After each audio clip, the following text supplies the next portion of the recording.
प्रथम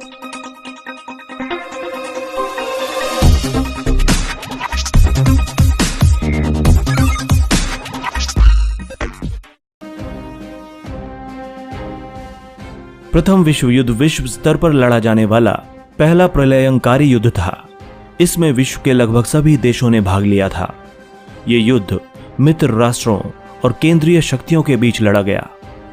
मित्र राष्ट्रों में इंग्लैंड, फ्रांस, रूस, संयुक्त राज्य अमेरिका, इटली, रोमानिया तथा उनके सहयोगी राष्ट्र थे और केंद्रीय शक्तियों में जर्मनी, ऑस्ट्रिया हंगरी, तुर्की, बुल्गारिया इत्यादि देश थे। प्रथम विश्व युद्ध में मित्र राष्ट्रों की विजय हुई थी और केंद्रीय शक्तियों की पराजय। पहला विश्व युद्ध 1914 से 1918 तक मुख्य तौर पर यूरोप में हुए व्यापक महायुद्ध को कहते हैं।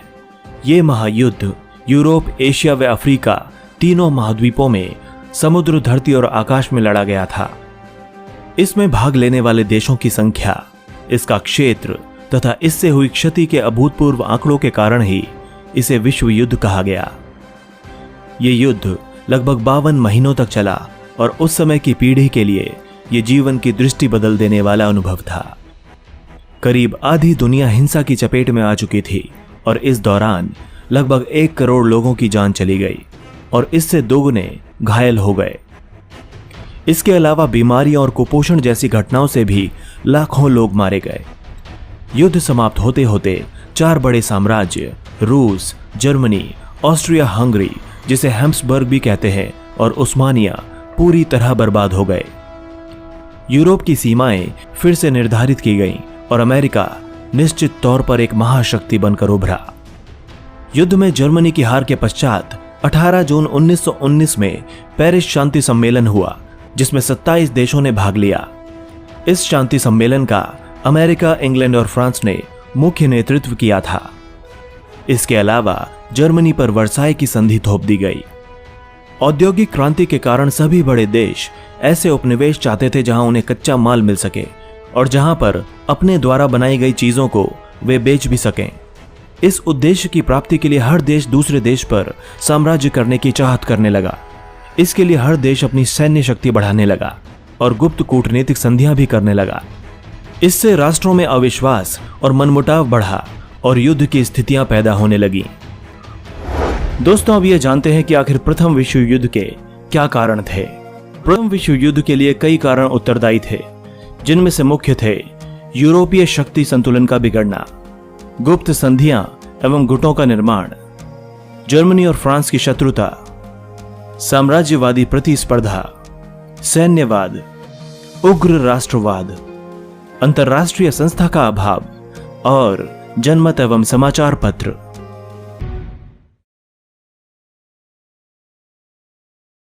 (1871) में जर्मनी के एकीकरण के पूर्व यूरोपीय राजनीति में जर्मनी की महत्वपूर्ण भूमिका नहीं थी, परंतु बिस्मार्क के नेतृत्व में एक शक्तिशाली जर्मन राष्ट्र का उदय हुआ।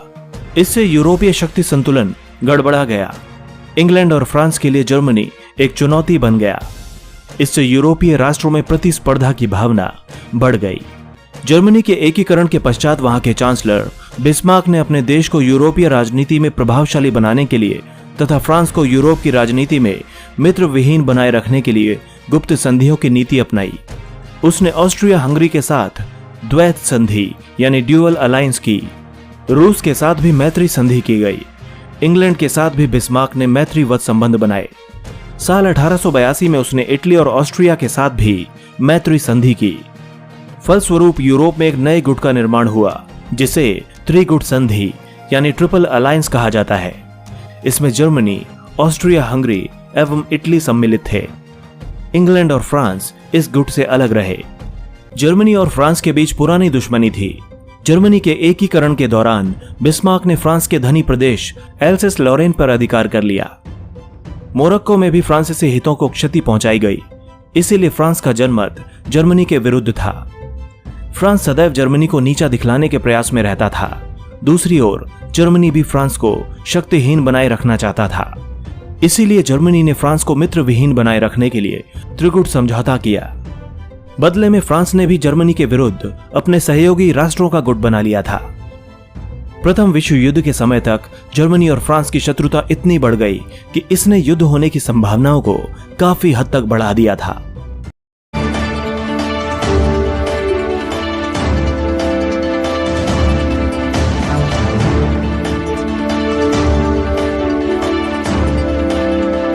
साम्राज्यवादी देशों का साम्राज्य विस्तार के लिए आपसी प्रतिद्वंदिता एवं हितों की टकराहट प्रथम विश्व युद्ध का मूल कारण माना जा सकता है। औद्योगिक क्रांति के फलस्वरूप कल कारखानों को चलाने के लिए कच्चा माल एवं कारखानों में उत्पादित वस्तुओं की खपत के लिए बाजारों की आवश्यकता पड़ती थी। फलस्वरूप साम्राज्यवादी शक्तियों इंग्लैंड, फ्रांस और रूस ने एशिया और अफ्रीका में अपने अपने उपनिवेश बनाकर उन पर अधिकार कर लिया था। जर्मनी और इटली जब बाद में उपनिवेशवादी दौड़ में सम्मिलित हुए तो उनके विस्तार के लिए बहुत कम संभावना थी। अतः इन देशों ने उपनिवेशवादी विस्तार की एक नई नीति अपनाई। ये नीति थी दूसरे राष्ट्रों के उपनिवेशों पर बलपूर्वक अधिकार कर अपनी स्थिति सुदृढ़ करने की। प्रथम विश्व युद्ध आरंभ होने के पूर्व तक जर्मनी की आर्थिक एवं औद्योगिक स्थिति काफी मजबूत हो चुकी थी। उसकी थल सेना तो मजबूत थी ही, अब वो एक मजबूत जहाजी बेड़े का निर्माण करके अपने साम्राज्य का विकास तथा इंग्लैंड के समुद्र पर स्वामित्व को चुनौती देने के प्रयास में लग गया। 1911 में एंग्लो जर्मन नाविक प्रतिस्पर्धा के परिणाम स्वरूप अगादिर का संकट उत्पन्न हो गया। इसे सुलझाने का प्रयास किया गया पर यह विफल हो गया। 1912 में जर्मनी ने एक विशाल जहाज इंपेरेटर बनाया जो उस समय का सबसे बड़ा जहाज था। इसके चलते जर्मनी और इंग्लैंड में मनमुटाव और प्रतिस्पर्धा बढ़ गई थी। इसी प्रकार मोरक्को तथा बोस्निया संकट ने भी इंग्लैंड और जर्मनी की प्रतिस्पर्धा को और बढ़ावा दिया। अपना प्रभाव क्षेत्र बढ़ाने के लिए जब पतनशील तुर्की साम्राज्य की अर्थव्यवस्था पर नियंत्रण स्थापित करने के उद्देश्य से जर्मनी ने बर्लिन बगदाद रेल मार्ग योजना बनाई तो इंग्लैंड, फ्रांस और रूस ने इसका विरोध किया। इससे इनके बीच और भी कटुता बढ़ गई। साम्राज्यवाद के समान सैन्यवाद ने भी प्रथम विश्व युद्ध को निकट ला दिया था। प्रत्येक राष्ट्र अपनी सुरक्षा एवं विस्तारवादी नीति को कार्यान्वित करने के लिए अस्त्र शस्त्रों के निर्माण एवं उनकी खरीद बिक्री में लग गया था। अपने अपने उपनिवेशों की सुरक्षा के लिए भी सैनिक दृष्टि से मजबूत होना आवश्यक हो गया। फलस्वरूप युद्ध के नए नए अस्त्र शस्त्र बनाए गए। राष्ट्रीय आय का बहुत बड़ा भाग अस्त्र शस्त्रों के निर्माण एवं सैनिक संगठन पर खर्च किया जाने लगा। उदाहरण के लिए फ्रांस, जर्मनी और अन्य प्रमुख राष्ट्र अपनी आय का 85% सैन्य व्यवस्था पर खर्च कर रहे थे। अनेक देशों में अनिवार्य सैन्य सेवा लागू की गई। सैनिकों की संख्या में अत्यधिक वृद्धि की गई। इसके अलावा सैन्य अधिकारियों का राज्य की राजनीति में भी वर्चस्व हो गया था। इस प्रकार पूरा यूरोप बारूद के ढेर पर बैठा था। बस विस्फोट होने की ही देरी थी और यह विस्फोट 1914 में हुआ।